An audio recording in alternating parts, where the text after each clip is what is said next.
Good afternoon, madam. My name is Hannah Joseph, and I'm from Cal Central. Firstly, I would like to start with my first article, which is Historic Horizon of Frederick Taylor Scientific Management. Scientific management is a fundamental changes in the growth of economy and also developing ideas by studying scientific impacts of industrial management.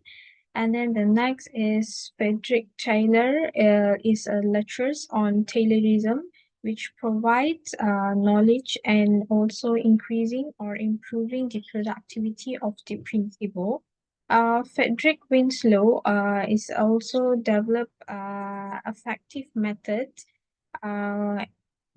effective methods by doing businesses and also managing by controlling all these principles to increase more resources and also productivity needs and also to recreate the opportunities.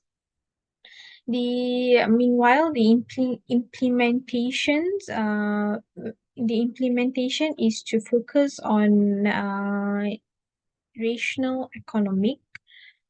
It is the way of organizing and also to motivate the workers to provide a strong leadership and also signs of growth of work and management. It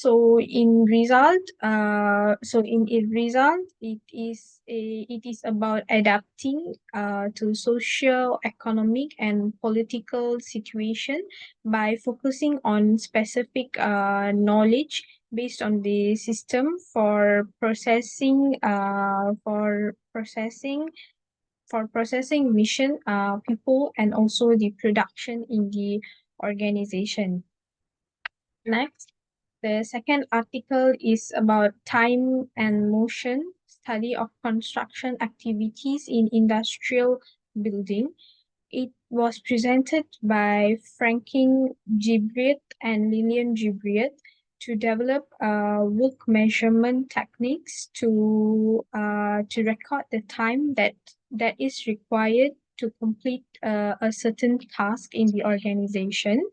Next, in the workers, next in the workers, next in time workers motion, the evaluation process is done step by step for various projects.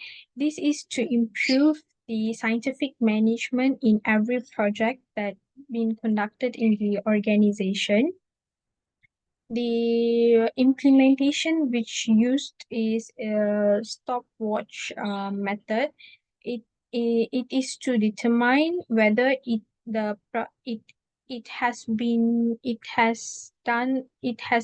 done right or wrong, and also it is evaluated by a qualified and a person with sufficient knowledge about the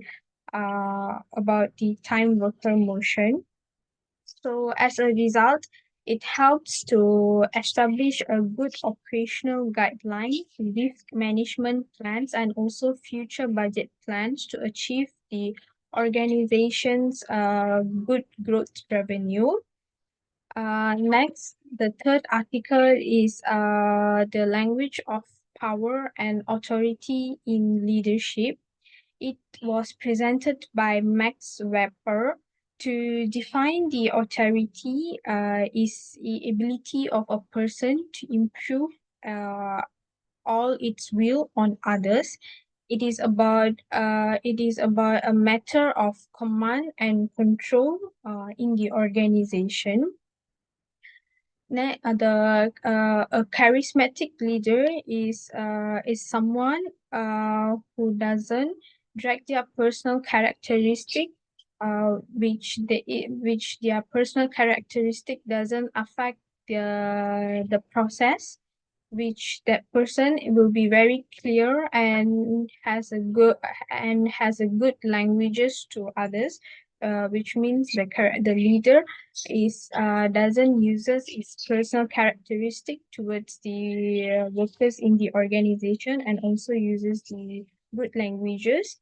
The concept of power and authority has been implemented because the authority is the extraordinary power, because that person can navigate the workers in the correct path in the organization to achieve its goal, to achieve its vision and mission.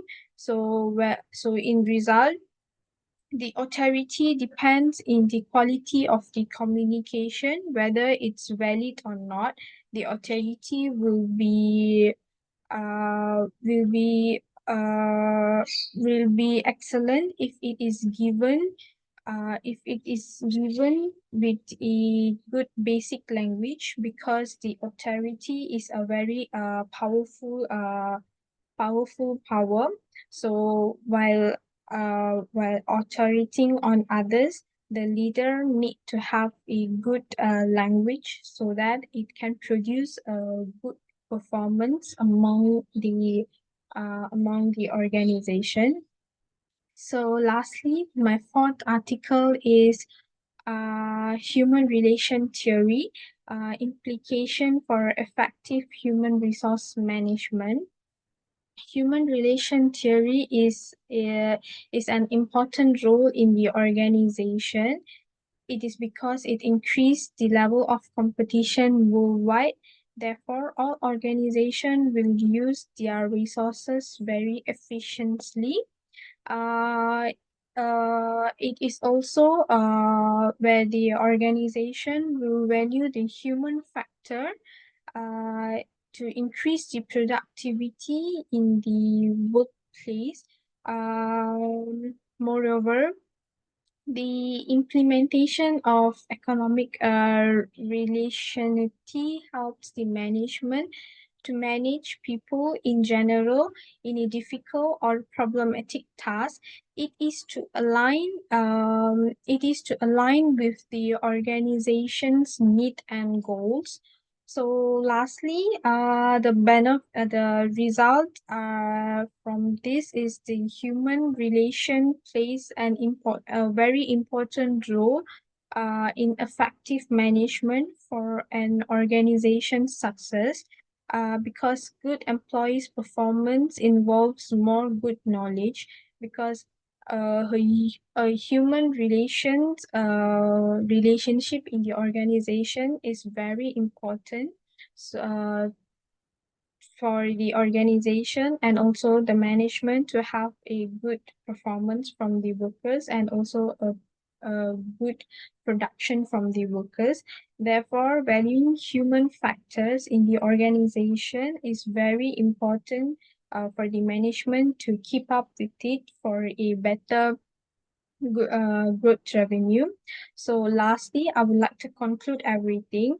I would like to say that behavioral theory has more advantages compared to other principles, because by prioritizing workers' activities in the workplace, it can increase the organizations to achieve its goals and maintain a competition in the marketplace. Because a human relation behavior theory is very important in the organization to maintain the organization's reputations, where the organization will use all their resources to give their best. Meanwhile, everything depends on the workers. Therefore, if the management treats the workers properly in a correct way, in by valuing them, by recognizing them, it can make the organization to achieve its goals and also to maintain the competitive as a top, and also increases their growth revenue continuously. That's all from me. Thank you, Miss.